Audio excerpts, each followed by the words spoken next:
Welcome to a very special Bay Area Sports Wrap interview, along with Ryan Leong, Lowell Tuckman behind the camera tonight. I'm Marko, Ukalovic, and sitting in the middle with us is the longtime broadcaster, the radio voice of the San Jose Sharks, Dan Rusanowsky, who also happens to be this year's recipient of the 2023 Foster Hewitt Memorial Award. Now, this award is presented to broadcasters who make outstanding contributions not only to their profession but to the game of hockey itself.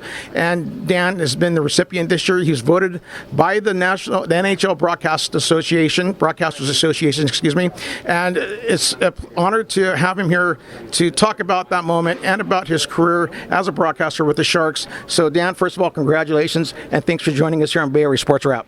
Well, it's great to be here, and it's such an honor what I've been living through the last couple of months, really, when I first found out about being the recipient of this year's award. It comes with a tremendous responsibility, of course, that you have to live up to. This is not presented to people at the end of their careers. This is presented to people who are in their careers usually, and they do it posthumously occasionally or after somebody has retired, but in recent years it's been more that way. And I have to say that I'm so honored, and I was so flattered, and I was so jazzed up and proud and all those other emotions to feel when the news came out, and that was just before the schedule came out. And of course, then it was waiting for a while to see what the plans were like, and what an amazing first-class experience it was at the Hall of Fame. First of all, to have the luncheon and to be presented the Foster Hewitt Memorial Award. And Mark Mulvoy got the Elmer Ferguson Award for excellence in writing. He's an outstanding writer for many, many seasons.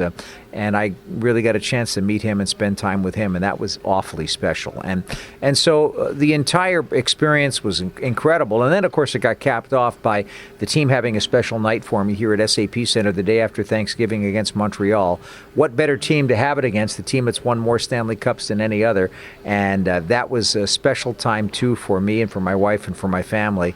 And I just can't thank everybody enough for all the great well wishes, emails, notes on the web, telephone calls, and from people in the profession and outside of it, from the fan base. It's been marvelous. And when you get to Toronto, can you just take us through your emotions, seeing your plaque up there along the wall with all the other greats that have won this award distinctively? Well, you certainly do a double take when it happens, and you see it up there, and they did such a classy job in making it look good, and I appreciate everything they wrote. They did everything beautifully, and I wanted to spend a couple of minutes with it by myself, actually. There were, my whole group was there the day before the actual induction event took place, and we were all there, and the plaque was up, and we all took pictures with it. But once everybody sort of dispersed, I just went over there and spent a little time with it by myself and reflected on a lot of different experiences in life over the years with broadcasting, with the game of hockey, and it felt special. Hey, Dan, Ryan Leong, and thanks again for joining us here on Bay Area Sports Wrap. I'm sure you're just thrilled the fact that you become synonymous with the team, and you don't see that much with broadcasters anymore, but I would say that you're in that class of a Vince Scully or a John Miller. Of course, I'm talking baseball here, or Mike Lang, hockey with the Pittsburgh Penguins. Was that always a goal of yours to be a part of the game of hockey and contribute to it the way you have?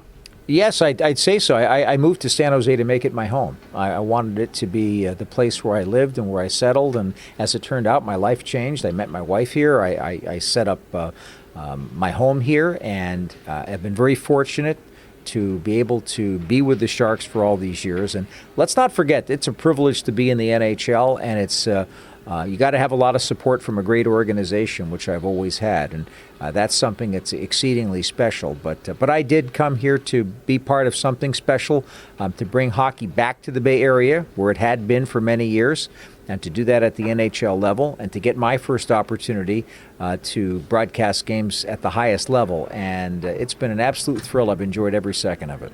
Just wanted to, I'm sure you could give us endless hours of counting your best moments, career moments, but if you had to think of a couple of just career highlights, what would those be for you? Well, the first game, obviously, was the first game in Sharks history, and as some people know, it was not on television in the Bay Area, so the only actual Sharks broadcast recording that we have is my call with Dennis Hull at the old Pacific Coliseum in Vancouver on that October the 4th date in 1991.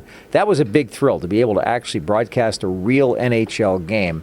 And so that's one of them. The usual ones you would expect Beyond that, I'd say that, Jamie Baker's goal against Detroit, Game 7, what an amazing playoff series that was. The next year, Ray Whitney in Game 7 against Calgary. That's the one a lot of people forget.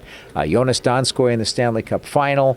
All these trips to the conference final over the years. But those are all the good things. But I even appreciate some of the things that weren't so good for the Sharks, like the night that they went to Calgary and took a 1-0 lead and lost 13-1. Or another night when they were losing 12-1 to Colorado, the night that Patrick Waugh was acquired by Colorado. Everybody in the Avalanche knew something was up. Nobody else did, at least on our side. They were up 12-1 with 10 seconds to go in the third period. And wouldn't you know it, the Sharks get a penalty shot with 10 seconds left to make it 12-2. As if that really mattered. So we've had moments like that too. The reverse sweep against Los Angeles, that was a big disappointment here, but it's certainly something that we were part of. And let's get right to it. Everybody is dreaming about the Stanley Cup coming to San Jose and having the Sharks' names on it, and certainly I'm one of those. But the fact that it was handed out here at SAP Center, when people said that would never happen, it was really a special moment for the game. Not so much for Sharks fans because of the disappointment, but everybody I talked about that stayed there felt the disappointment of the Sharks losing the Stanley Cup Final, but also felt the joy and the pride in seeing that trophy handed out, which is just a beautiful thing every time it's handed out. Dan, growing up here, we've been blessed to have really good radio broadcasters over the years. A couple names come to my mind: Bill King, Hank Greenwald, and Greg Papa. Those were the guys that got me wanting to be a sports broadcaster, a play-by-play guy. And I definitely have to include you now on this list because growing up, we didn't have hockey here in California, at least not in the Bay Area. The only thing I knew about hockey growing up as a kid was the 1980 Miracle on Ice team and Wayne Gretzky. That was it. So for this first 2 years, I learned hockey by listening to you broadcast these games, knowing the tangents, these intricacies of the game that I had no idea about. What calls, as far as, what to say during a game, because it's something that I was always been passionate about. So I think you're definitely included in one of the great broadcasters here in the Bay Area. And I just want to know, how have you seen this city evolve with the hockey and the Sharks team since you first came here in 1991, now here in 2023? Well, first of all, Marko, it's a great compliment. I happen to know all of those three guys, and of course, Bill King is no longer with us. Hank Greenwald no longer with us. They were very kind to me when I first came here. I spent a little bit more time with Bill than I did with Hank, but every time I saw Hank and now his son Doug on the road somewhere, we always have good memories. And it was so special to be included in that. And Greg Papa actually was the person who introduced me to the Bay Area, because the A's had a game. He was broadcasting A's games on TV at the time, on cable, and they brought me over there to introduce me, and we had a chat. It was me, Greg Papa, and Reggie Jackson. Now that's a name for you. And it was very interesting to see Reggie's personality away from the baseball field. It was the first time I'd actually met him in person, so that was really something. But back to the next part of your question, and that is the evolution of San Jose into a hockey city. I think the first thing that I'll tell you is that when I first got here from the East Coast, I knew about San Jose. I had been to the Bay Area before, but I had never lived there. And when we would travel around that first year, everybody wanted to look at the new San Jose Sharks, like welcoming a new baby into the family. And they would ask questions like, is San Jose near San Diego? That would be one of the ones I would get. Or Kelly Kissio. Oh, that's where he is. I thought he retired 5 years ago. That kind of a thing. So there was a lot of misunderstanding about where San Jose is as a city and what it means to our economy. And of course, it's the center of Silicon Valley, which is the economic engine of the world. So I think that the first thing that I noticed was how much more recognition that the hockey team brought the city. I think that was good. The fact that people associate teal, black, and white with the city of San Jose as much as they do the San Jose Sharks now, I think that's great. And that follows into line with a lot of the sports teams around. You think of, the Pittsburgh Penguins and Steelers colors for the city of Pittsburgh. You think of, the Bruins colors and the Red Sox colors for Boston. So the same thing for San Jose. But this was the first time that one of the major sports leagues put its arms around the city of San Jose and not only said we're going to play in what we call the South Bay here, but we're going to actually have San Jose in the name. We're going to play in the city. We're going to play downtown. We're going to bring people downtown with this beautiful new arena that's getting constructed.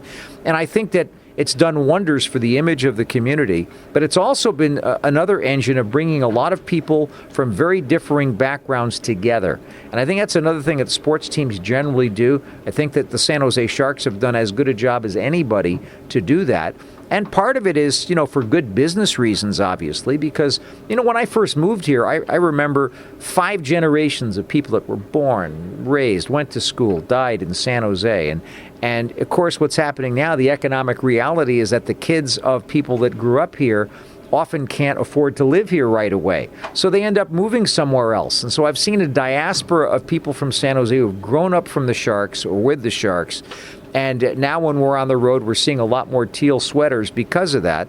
And of course, getting fans of the team from all over the world through, efforts like the 1991 club that we have, but also just because people have come to appreciate Sharks hockey for what it's been the last 20 years. And I know I'm saying this as the team is in a rebuilding phase, but that's really the history that we had. I think it's brought San Jose out into the open amongst the major league cities in America. And I think the team doesn't get enough credit for its role in doing that. And I really believe that there's a lot more years of that growth that's going to happen. And I'll always remember that, that so many fans that were not from San Jose that would think that it would take 6 years to get here now come regularly from as many as an hour or two away. We have a lot of fans in the Central Valley that come over for games. And, example, Walnut Creek Concord area, that we have a lot of fans from that area and from the Tri-Valley area simply because, A, there's a great market of people who have affinity for the sport, but B, also because you can get to San Jose from either side of the bay without crossing a bridge. And I think that that's an advantage. I say Marin is probably the only exception to that, but you can get from Walnut Creek to San Jose, just hop on 680, and at that time of the day, in the afternoon, you have a situation where people have either already come to San Jose to work, or if they're coming from that area, the traffic's going the other way. So, there's a little bit of traffic everywhere now, but I would say that was an advantage that the team had. So then you had, the people that supported the Seals in the beginning. Mm-hmm. They were huge Sharks fans at the Cow Palace, and many are still here. That was a big part of the base. And then there was this other group we called South Bay Patriots that, that got back to that point I was making about the fact that it was the San Jose Sharks. It wasn't the San Francisco Sharks. It wasn't the Golden State Sharks. It was the San Jose Sharks. And so these were people that grew up around San Jose that said, we're very proud of where we're from. We feel we're a major league city, but we feel we don't get recognized as that. And I remember when Gavin Newsom was mayor of San Francisco, he described San Jose as a suburb of San Francisco, which was kind of more of the old school thinking of San Francisco being the big city. But San Jose's bigger, right, and has Silicon Valley money, and everything is going on here. And San Francisco is still a wonderful, a great city, but San Jose had enough of its own character, and hockey became a big part of that. Then the wins against Detroit and all of the success and all the great pride that the team brought. And now we have, this huge facility where everybody is playing the game. It's going to continue to grow. We have, Sharks Ice in Oakland. We have it in San Jose. We have it in Fremont. And now there's talk of, obviously, of the expansion to Gilroy and maybe some other places where we're going to get more people actually playing the game of hockey. Then you flip that around back to what I was saying earlier about bringing people of very different backgrounds together. The combination of some people leaving the Bay Area and changing the demographic makeup of the community, we're attracting new people to this sport that don't know the game of hockey but are in the economic range of a Sharks hockey ticket holder. So, we have an event like Diwali night for the Indian community. I have some neighbors who are of Indian background. They came here from India. They didn't have any connection to the game of hockey, and they bought tickets to a game after we met, and they said, geez, wouldn't you know it, we picked this particular night, and they had a great time. Mm-hmm. So it's bringing people together and getting people on that same plane so they can sit and talk about their team. They can forget about some of maybe the differences that they have and make the community more whole. And so I think what we're doing is we're creating a whole generation of hockey fans that are growing up with the team again, but it's now the process of introducing them first to the game. And you know as well as I do that once you get introduced to this game, you come to a game, you fall in love with it. And that's what's happening again. And it's really kind of refreshing to see all of that going on as the years go by. And we got lots more of that as the team continues. Well, final question for me. You talk about, people getting into this game. I love the story about your uncle taking you to your first Rangers game when you were 10 years old and how that opened your eyes to this sport, and then the whole pre and listening to the post-game shows, that's something that you wanted to do. So do you have a favorite childhood memory when going to the mecca of all arenas, Madison Square Garden, and one of the things that maybe stood out for you when you were going there and wanting to be a sports broadcaster yourself?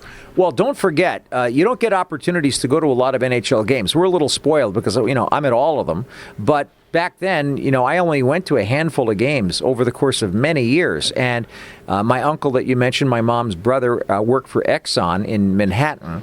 And so they had some season seats, but the games against Boston and Detroit and Montreal were all taken. And so the game that he got was the Pittsburgh Penguins, which was at that time an expansion team. It's kind of funny, that very first game, Pete Stemkowski was playing for the Rangers. He'd later become my broadcast partner.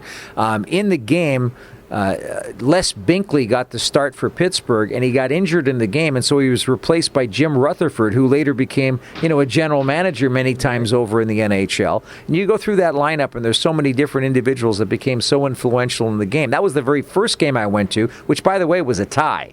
They had ties back then. They had no overtime for those years. I remember particularly three other games actually I went to in those years, though, beyond that first one. They were all at the Garden. Another one was the first time that the Rangers played Boston after they lost to them in the Stanley Cup final. And the Rangers won that game, as I remember, it was 7-1. They blew them out. It was very early in that campaign again. So it was interesting for me to see, Eddie Johnston and Jerry Cheevers and Bobby Orr and all of these great players go up against Brad Park and John Rattel and all of the great Rangers of that era. That was a memorable one. Then it was another game against Toronto where Eddie Jockerman picked up 2 assists in the game. And that was a Ranger record, and I'm not sure, it might have been an NHL record at the time, too, for most assists by a goalie in a game. Of course, that got broken in the 13-1 loss in Calgary when the Sharks lost that game because Jeff Reese had 3 assists in that game. That's a record that may never be broken. But, that was a big thrill in those early years. And then here's another one that I don't talk about much. The NHL All-Star Game was at Madison Square Garden in 1973. And that was one of the games that my uncle had tickets to, and we went to the game. And so by that time, as you mentioned, when I was introduced to the game at that first Penguins game and to radio, it opened a magical world for me. The game came to life for me by the announcers I was listening to, and that's what I wanted to do. And so this particular game, I had listened to so many games of, late at night, 10:30, the Rangers are on the road in Oakland playing the California Golden Seals, and I got to see Joey Johnston, and, I saw a couple of players for the LA Kings. Rogie Vachon, I saw him play in that game in the All-Star game, and he was spectacular in that game. And, of course, you may remember it was more of a game back then than it is these days, which is more of a skills exhibition.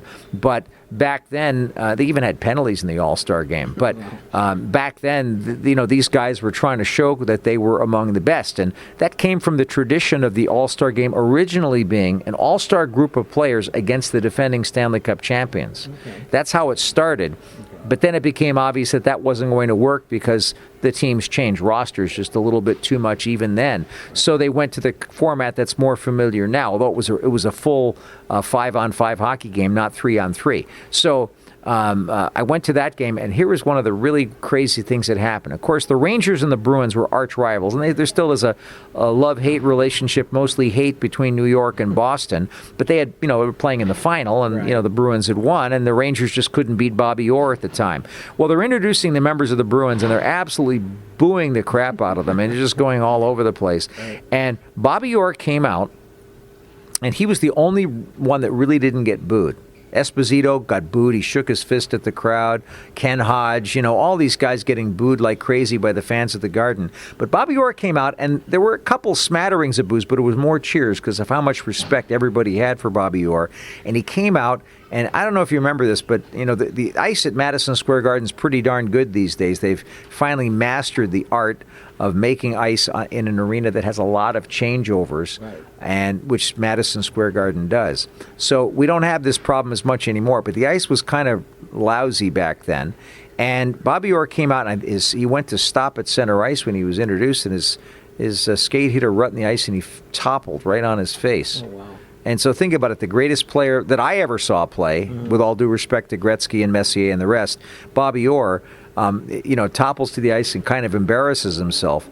And then he goes out and has an unbelievable game. So that particular game, I saw Brad Park and Bobby Orr play on the power play together. And, of course, that was something we were never going to see because they were always on different rosters. But these are the two best offensive defensemen of their era. And I got a chance to see that in person. So those are a couple of the early thrills that I had. And, of course, that translated over to when I went to broadcasting and started broadcasting college hockey. And then the American Hockey League, where a big thrill for me was to call the Calder Cup final between the New Haven Nighthawks, a team I worked for, and the Adirondack Red Wings, Detroit's affiliate. They had Joe Murphy, Adam Graves, et cetera, et cetera. Bob Probert was on that team. And the way I describe it is the Nighthawks didn't have those players. But they had Rolly Melanson, the Nighthawks did, and they had a couple. Hubie McDonough was an excellent American League player, and a few others that played in the NHL. But that was basically it. But it was quite a run. And then, of course, that was the greatest run I ever had with a team until 2016 when the Sharks made the Stanley Cup Finals. So I've had a lot of great memories in the past, but as Artur Zerbe once said, every day that goes by is one day closer to the Sharks winning their first Stanley Cup, and I'm looking forward to being around and calling the action when that happens. And it's going to be a special day, as I said, not only for the team, for the organization, but also for the city of San Jose. And I think we'll have a nice coming out party again for people that are hockey fans everywhere, and the growth of the sport is tremendous. And the venue here is just a great place to see a game. So I think that Sharks hockey is a big part of this city and will be for a long time. Last one for me, Dan. Thanks again for taking time to talk with us. I mean, it's obvious that your passion just flows through you. I mean, it just emanates from you. I mean, you relay stories to us from memories of your childhood, and you don't even flinch. It's like amazing how much detail you put into things. So that being said, what do you enjoy most about being an audio/radio broadcaster that you can do in your medium that you can't do with television? Well, I still call it radio, although they're calling it audio these days because of in many respects, the lack of a transmitter. But I really think that it's important to note that just because that's the case in some cases, we still have a Sharks radio network, affiliate stations in Northern California. And, our main platform now is the Sharks audio network using the Sharks plus SAP Center app or online, or using satellite radio. But there are many more platforms with which to access the game. And the other thing is that it's fully digital, so the sound quality is great, and the transmitter, instead of being in a small area, is worldwide. Mm-hmm. I have people listening to games in Dubai and in Taiwan and in Europe, and they listen to games freely without any problem. So this is a big deal to expand the audience. And it's being done using modern technology, which I think is fantastic. So, and I think that it's the most intimate way that a young person can get attached to a team and really identify with the players. And that's the responsibility that I have. The part that I enjoy the most is painting that picture using words and descriptions and my writing style, which is obviously part of the narrative of the game. I'm actually telling a story, so I'm writing and editing as the game is going on. But that's only part of the story, and the part of it that makes it so intimate and such a close personal experience for people is the same one that I had way back in the 1970s when I was first listening to games, and that is that you take the basic essences and the stuff, the components that you're being provided by the broadcaster, the words, the excitement, the sounds of the crowd, all of that in the background, the effects, and you're creating the picture in your mind. So it's not complete until the listener completes the picture. And because it's in your mind and because it's a one-on-one thing, I could have 50,000 people listening, but I have 50,000 one-on-one relationships.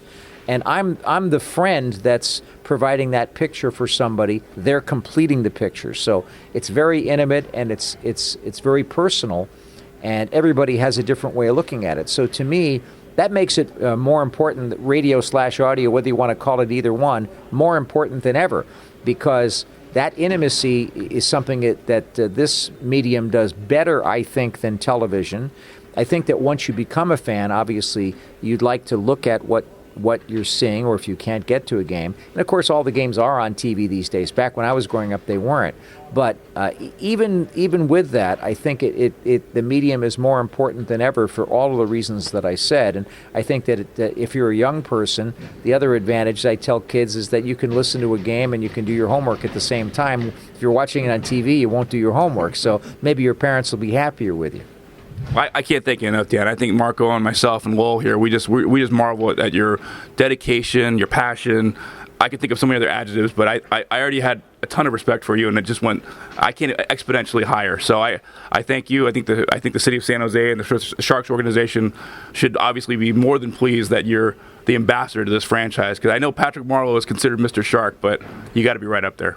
Well, that's a very nice compliment, and I have to say that I appreciate all Sharks fans, and I can tell you that with all the programs that we have to bring Sharks excitement to you, whether it's what we're doing or what these guys are doing, or any of the stations, TV or radio, we like the fact that you love the team, that you're proud of San Jose, and that we carry that flag for everybody when we go out there on the road. And that's exactly what we intend to do, to make sure that I on the air, but also the guys on the ice, feel that they give an effort that all of you can be proud of. And that's something that I think is awfully important, a big part of what a hockey team brings to its community. And I'm looking forward to a lot of great games to tell you about, and I hope that you complete the picture with me.